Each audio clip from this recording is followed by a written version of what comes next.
Good morning students. हमारा जो chapter है वो है dual nature of radiation and matter. ठीक है, आज जिसके टॉपिक है वो हमारे पास 4 टॉपिक्स हैं। हम 4 टॉपिक्स को रीड करेंगे। पहला टॉपिक क्या है? फेलियर ऑफ वेव थ्योरी, यानी कि हमने जो फोटोइलेक्ट्रिक इफेक्ट पढ़ा था वो वेव थ्योरी पर बेस्ड थी। ठीक है, वो वेव थ्योरी जो क्या है वो फेल हो गई। सेकंड क्या है? De Broglie dualistic hypothesis. Third topic है relation of de Broglie wavelength with temperature. And fourth topic is de Broglie wavelength of an electron. ठीक है, हम ये 4 टॉपिक्स करेंगे। तो जो हमारा जो फर्स्ट टॉपिक है ना, ये थ्योरेटिकल टॉपिक है। कैसा टॉपिक है? थ्योरेटिकल। ठीक है, ये टॉपिक हमारा कैसा है? थ्योरेटिकल टॉपिक है। तो देखिए, पहले इस टॉपिक में हम क्या बात करते हैं कि पहले हम ये बताएंगे कि wave theory, according to wave theory क्या होता है और फोटोइलेक्ट्रिक इफेक्ट के ऊपर उसका क्या इफेक्ट डालता है। तो देखिए, 2 चीजें ध्यान रखनी है। हमने फोटोइलेक्ट्रिक इफेक्ट जब रीड किया तो उसमें हमने 2 चीजें ध्यान रखा कि intensity and frequency has no relation between them. ठीक है, किसके अंदर? फोटोइलेक्ट्रिक इफेक्ट के अंदर intensity in photoelectric effect, there is no relation between intensity and the frequency. ठीक है, ये चीज हमें माइंड के अंदर रखनी है। उसके बाद हम चलते हैं फेलियर ऑफ वेव थ्योरी। ठीक, आप देखो फर्स्ट आते हैं according to wave theory. Wave theory के अकॉर्डिंग इसके भी 3 पॉइंट्स हैं जो क्या काम करते हैं? सेटिस्फाई नहीं करते। किसको नहीं करते? फोटोइलेक्ट्रिक इफेक्ट को। तो according to wave theory first point क्या है? According to wave theory, when we increase the intensity of any source, ठीक है, when we increase the intensity of any source, the energy is also increase। ठीक है, according, ये किसके according है? Wave theory के अकॉर्डिंग है। Intensity increase, increase in intensity. ठीक है, इंटेंसिटी इंक्रीज है, increase in energy, increase in energy, energy increase according to wave theory. When energy increase, तो आफ्टर इमाइटिंग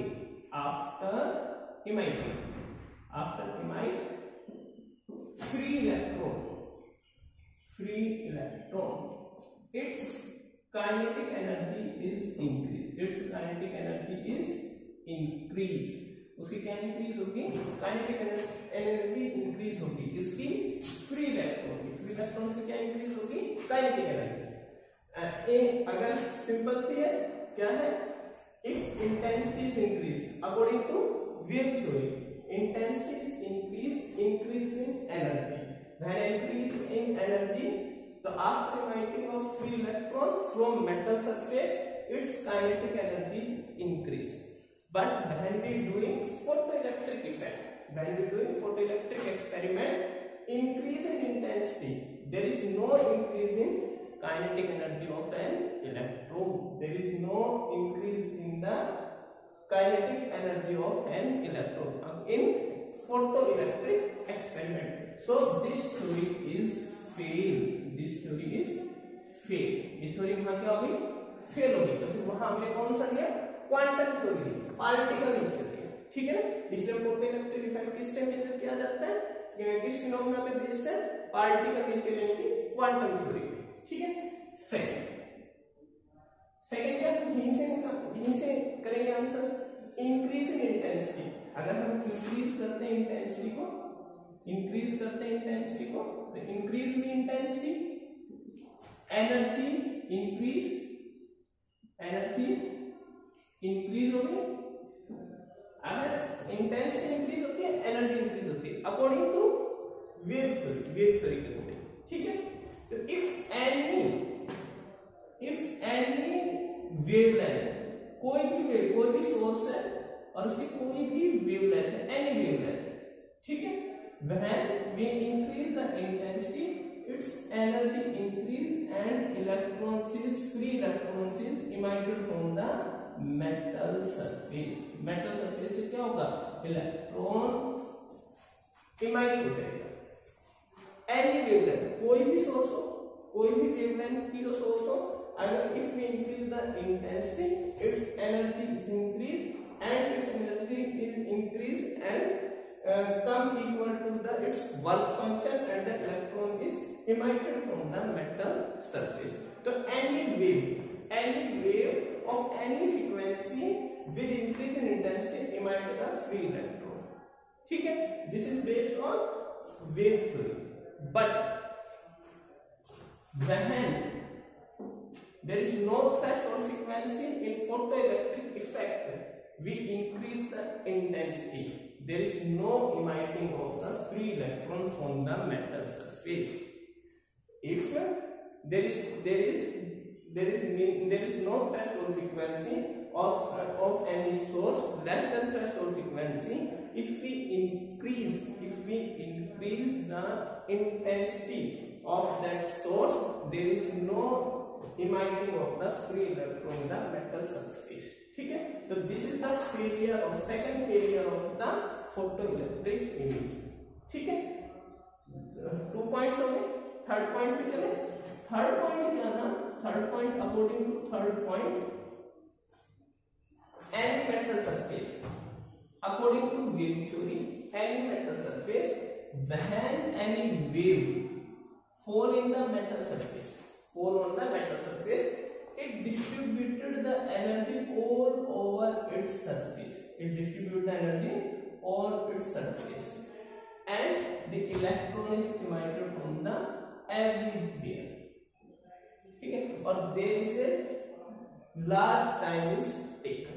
ठीक है, large time taken कहने का मतलब क्या हो गया कि कोई भी सोर्स है वहां से हमने क्या काम किया, wave according to wave theory हमने कोई भी वेव फोल की किस पे, मेटल सरफेस पे, fall on the metal surface, then it distribute energy all over the metal surface, पूरे मेटल सरफेस पे एनर्जी डिस्ट्रीब्यूट करेगी and electrons is come out from that metal surface. Electron क्या होगा, मेटल सरफेस से बाहर आ जाएगा। ठीक है, but there is take a large time, but we know that in graph in photoelectric emission, in photoelectric emission when and if photon is fall on the metal surface, then have threshold frequency, then electron is emitted immediately where photon is strike. जहाँ photon strike होगा वहीं से electron निकलेगा, not anywhere, और there the time it is a elastic collision and it takes 10 to the power -9 second maximum time, जो maximum time है वो 10 की पावर -9 सेकंड है, तो it is an instantaneous process. तो so wave theory is fail in the third point. तो these are the 3 point on which basis wave theory is fail. ठीक है, तो हमारा फर्स्ट टॉपिक हो गया इसमें complete. According to wave theory there are 3 failure cases. तो इसलिए हमने फोटोइलेक्ट्रिक को एक्सप्लेन करने के लिए क्या किया, हमने फोटोइलेक्ट्रिक को एक्सप्लेन किया on the basis of quantum theory. ठीक है, it's mean on the basis of particle nature of the light. Next हमारा टॉपिक आता है वो है हमारा इसके अंदर डी ब्रोगली ड्यूलिस्टिक हाइपोथेसिस। ठीक है, बहुत सिंपल है। ठीक है, बड़ा सिंपल सा है आपको, और एग्जाम के लिए बहुत इंपॉर्टेंट है। इसके या तो ये आना है या फिर इसके ऊपर बेस न्यूमेरिकल, तो आप उसको ध्यान रखें, डी ब्रोगली ड्यूलिस्टिक हाइपोथेसिस। इसके साथ इसकी स्टेटमेंट है। ठीक है, स्टेटमेंट है इसमें, तो आपको स्टेटमेंट विद स्टेटमेंट लर्न करना है ड्यूलिस्टिक हाइपोथेसिस। तो स्टेटमेंट में क्या है कि any particle in motion, any particle in motion, a wave is always associated with it। कोई भी पार्टिकल है और अगर वो मोशन में एक वेव उसके साथ एसोसिएटेड रहेगी, and this wave is called matter wave. This wave is called its matter wave. उसको हम क्या बोलते हैं, मैटर वेव बोलते हैं। And de Broglie wave and its wavelength is matter wave या de Broglie wavelength, and its wavelength is given by h by p। h is Planck constant, p is our momentum। ठीक है, P is our momentum. ठीक है, इसको ध्यान रखना। तो de Broglie elastic hypothesis के according, if any particle in motion, there is a wave associated with it, and whose wavelength is called matter wave or de Broglie wave, and it is given by its wavelength is given by h by p. ठीक है, और h is our time constant and p is our momentum. अब इसको इसका derivation drive करते हैं। तो according to Planck constant, ठीक है, अकॉर्डिंग टू आइंस्टीन या Planck constant E is equal quantum theory E is equal to h, ठीक, and according to Einstein equation E is equal to mc square. तो ये तो हो गया according to quantum theory, according to quantum theory, ठीक है, and according to quantum theory and according to Einstein equation, compare the equation first and second. We compare the equation first and second, then h nu is equal to mc square. The value of mass is m is equal to h nu by c square. ठीक है, now we find the momentum. The formula of momentum is p is equal to mass into velocity. Mass into velocity. C denotes the velocity of light. Then we put the value of m. That is. So that P is come out h nu c square into c. C and cancel. Then P is equal to h nu by c. Now we थोड़ा सा हम इसको क्या काम कर देते, modify कर देते। Now we modify P is equal to, modify the equation, P is equal to h c by u, and this c by u is called wavelength, ठीक है, c by u is called wavelength. Then P is equal to h by lambda, and find the value of lambda. Lambda is equal to h by p, and we write p is equal to mv. So this is the derivation of de Broglie elastic hypothesis. ठीक है, तो देखिए क्या क्या, according to quantum theory E is equal to h mu, according to Einstein equation E is equal to mc square. Compare क्या है, compare equation first and second, compare हो गया। On comparing the value of m is equal to h mu by c square, according to definition of momentum P is equal to mv, v is replaced by c, the speed of light, the photon is moving with the speed of light, is the value of m, h mu by c cancel out the one c, then h mu by c, and then c frequency. So we modify the equation, then mu is going on the denominator of the c, speed of the light, or c by m speed by frequency is known as wavelength. P is equal to h by lambda, lambda is equal to h by p is equal to mp. ठीक है, there are two special cases. तो यहाँ पर इसके दो special cases है।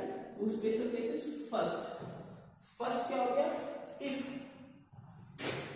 v is 0, अगर v 0 है तो लैम्डा इज इंफिनिटी, ठीक है। तो कोई भी object v 0, it means there is in rest. If an object at rest then its wavelength is infinity, ठीक है। Second, when v is infinity, the velocity of an object is infinity, then wavelength is c. तो दो ही cases है जिसमें wavelength infinity और 0 हो सकती है, when velocity is 0 and velocity is infinity, ठीक है। There is a small diagram, एक डायग्राम है de Broglie वेव का, तो इसको अच्छे से ध्यान रखना है। ये सीबीएसई में पेपर में सिंपल अकेले क्वेश्चन आया हुआ है कि de Broglie वेवलेंथ है, उसका डायग्राम बनाना। तो देखिए ये इसका diagram, this is the de Broglie wave diagram, और this is the particle motion. जो पार्टिकल है वो किसमें है, मोशन में, तो ये पार्टिकल है और इट इज मोशन। तो पोजीशन ऑफ हम यहाँ लिख सकते हैं position of particle, position of particle in motion, क्योंकि पार्टिकल किसमें होना चाहिए, मोशन में होना चाहिए। तो मोशन में होगा तो हमने ये पार्टिकल बनाया और ये इसके साथ इसकी वेव एसोसिएटेड होगी। तो this is a diagram of de Broglie wavelength, ठीक है, एग्जाम में ये। अच्छा, एक चीज और ध्यान रखिएगा, जो डी ब्रोगली वेवलेंथ है, उस जो डी ब्रोगली वेव है, it is not a electromagnetic wave, ठीक है। एक दो बार क्वेश्चन इसको भी सीबीएसई ने पूछा है कि इलेक्ट्रोमैग्नेटिक या de Broglie wave electromagnetic wave है, तो not de Broglie wave is not a electromagnetic wave because an electromagnetic wave is generated by acceleration of charge particle, और de Broglie is any particle, ठीक है, any particle does not produce by charge particle but any particle, ठीक है। तो electromagnetic wave produce होती है acceleration of charge particle से, ठीक है, और हमने इसमें डेफिनेशन क्या लिया है, इलेक्ट्रॉन एनी पार्टिकल, ठीक है। तो हमारा ये सेकंड टॉपिक हो गया, फर्स्ट हो गया, सेकंड हो गया, third topic relation of de Broglie wavelength with temperature, ठीक है। तो हमें रिलेशन निकालेंगे D Broglie wavelength with temperature, ठीक। अब हमें ना सबसे बड़ी बात क्या है, जो सबसे ज्यादा चीज ध्यान रखनी होगी, ये formula lambda is equal to h/p, और जब भी कहीं भी यूज हो कि व्हाट इज डी ब्रोगली, तो आप मैथमेटिकल फॉर्म में इसको बोलेंगे lambda is equal to h/p। तो नेक्स्ट देखिए, इसके अंदर third part of the relation of de Broglie wavelength with temperature, ये रिलेशन है, हम रिलेशन निकालेंगे टेम्परेचर। अब सिंपल सी बात है, एनी पार्टिकल इन मोशन, तो there is only one energy known as kinetic energy, तो this is our kinetic energy, half mv² kinetic energy when particle in motion,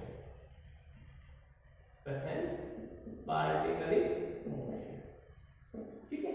और kinetic energy at temperature with temperature, temperature के लिए kinetic energy with respect to temperature, the relation is sorry 3/2 kB, kB is called Boltzmann constant, ठीक है, this is Boltzmann constant, और ये relation हमने 11th में किया, ठीक है, थर्मोडायनामिक्स के अंदर आया, तो kinetic energy equal to 3/2 kBT. So this is our first equation and this is our second equation. अब compare both equation, compare both equation, first and second equation. So on comparing both equation, half mv² is equal to 3/2 kBT, 2 cancel, the value of V, so the value of V is 3 kBT by m and its under, ठीक है। तो V is equal to 3 kBT by m, simple है, particle motion में kinetic energy temperature constant हो तो kinetic energy half mv², with respect to kinetic energy temperature is change and the relation kinetic energy is 3/2 kBT। on compare both equation, so we compare the both equation first and second and find the value of V reference according to de Broglie theory, according to de Broglie hypothesis, ठीक है, according to de Broglie hypothesis, lambda is equal to h/p and we write the p is equal to mass into velocity. Now put the value of v this place. So lambda is equal to h m 3 kbt by m. We take n inside the under. We take n inside the under. Then it's come out to h 3 kb m square t by n. We cancel the n. So this is the relation. That is the relation. Lambda is equal to h under root 3 kb m t. So जो wavelength है, the wavelength is inversely proportional to temperature. So this is the relation between de Broglie wavelength and the temperature. The wavelength is inversely proportional to temperature. ठीक है. अब next is our de Broglie wavelength of an electron. ठीक है. de Broglie wavelength of an electron. ठीक. पीछे का concept ध्यान रखिए, बिल्कुल सिंपल है, पर पीछे का छोटा सा कॉन्सेप्ट है जो बार बार इसी चैप्टर में मैंने कर पाया है, उसको आप थोड़ा सा ध्यान रखिए. de Broglie मेट्रोवेव के जो नोट्स है, पीछे जो वीडियोस आई है, और मैंने इंपॉर्टेंस भी किया है कि इस चीज को आप ध्यान रखना है, तो उसके एंगल से आपको उसको ध्यान से रखना है. तो देखिए इसको भी हम काइनेटिक एनर्जी का ही यूज करेंगे. Kinetic energy is equal to half mv square. Kinetic energy होगी हाफ mv स्क्वायर. ठीक है. अब मैंने क्या कहा, kinetic energy any energy is equal to work. कोई भी एनर्जी हो किसके इक्वल है, वर्क के इक्वल. ठीक है. किसके इक्वल है, वर्क. और वर्क इज इक्वल टू आया formula charge into potential. This is charge और that is our potential. Charge into potential. ठीक है. देखो potential work equal to charge into potential. तो we write the value of work in this place. ठीक है. तो आप देखिए charge into potential is equal to half mv square. अब इसमें एक चीज ध्यान रखनी है. क्या ध्यान रखना है कि इसमें हमने वेलोसिटी vc से डिनोट कर दिया और पोटेंशियल vc से डिनोट कर दिया. तो हम इसको थोड़ा सा अलग करने के लिए हम वेलोसिटी को ऐसे स्मॉल v से रिप्रेजेंट करेंगे वेलोसिटी, क्योंकि प्रॉब्लम हो जाएगी, कैंसिल कर देंगे आपको इसको. तो इसे ध्यान रखें, छोटी छोटी चीजें इसको ध्यान रखिए. Charge into potential equal to half mv square. ठीक है. This is potential and this is kinetic energy. We do not cancel each other. ठीक. अब find the value of v. Simple. Find the value of v.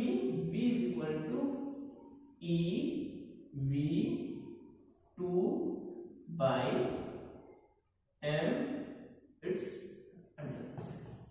v is equal to 2ev by m. ठीक है. Velocity according to de Broglie hypothesis. तो according to de Broglie hypothesis, Broglie hypothesis, that is lambda is equal to h by p and p is equal to mv. So put the value of p in this place. So lambda is equal to h m 2ev by m. ठीक है. Lambda is equal to, हमने v की value put की, तो we put the value 2ev by m. Now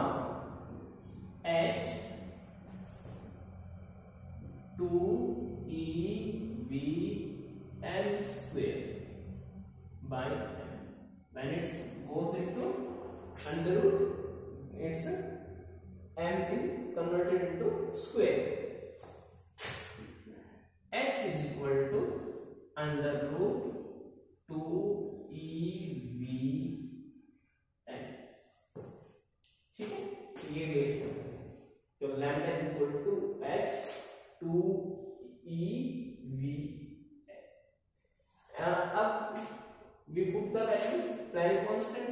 We know the value of Planck constant 6.6 10 to the power minus 34 E 1.6 6.6 into 10 to the power minus 34. Put the value E 1.6 into 10 to the power minus 19 and M mass of the electron 9.1 10 to the power 9.1 10 to the power 31 minus 31. ठीक है, these are the value and we show this value that it's come out to be lambda is come out to be 12.27. Armstrong में change कर देंगे by under root v.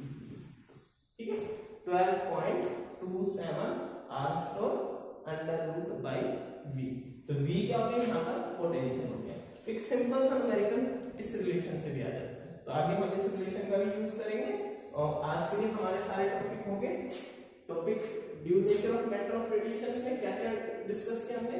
Failure of wave theory. Second किया de Broglie dualistic hypothesis. Third topic हमने किया relation of de Broglie wavelength with temperature and last topic our de Broglie lambda of an electron. ठीक है, तो simple सा है, आप आराम से कर लेंगे इसको. सेम से ये दोनों लगभग सेम है, दोनों डी की वैल्यू निकालनी, दोनों सेम है. ये भी सिंपल है और फेलियर ऑफ वेव थ्योरी. ठीक है, बहुत सिंपल है पर इंपॉर्टेंट है पेपर के हिसाब से. ये तीनों टॉपिक सबसे ज्यादा इंपॉर्टेंट है. ठीक है, एक नई चीज ये है कि हो सकता है सीबीएसई अगर टाइम कम हुआ तो सीबीएसई सिलेबस को कम कर सकती है, कुछ टॉपिक को स्किप कर सकती है. तो इसलिए अपने अच्छे से ध्यान से अपने टॉपिक सब धीरे धीरे कर लो. क्योंकि टाइम अगर कम हुआ तो सीबीएसई कुछ टॉपिक को स्किप कर सकती है. तो अभी कोई आइडिया आया नहीं. अगर ज्यादा टाइम लगा, स्कूल नहीं लगे, ज्यादा टाइम लगा तो कुछ टॉपिक को या कुछ यूनिट्स को स्किप कर सकती है. ठीक है, थैंक यू.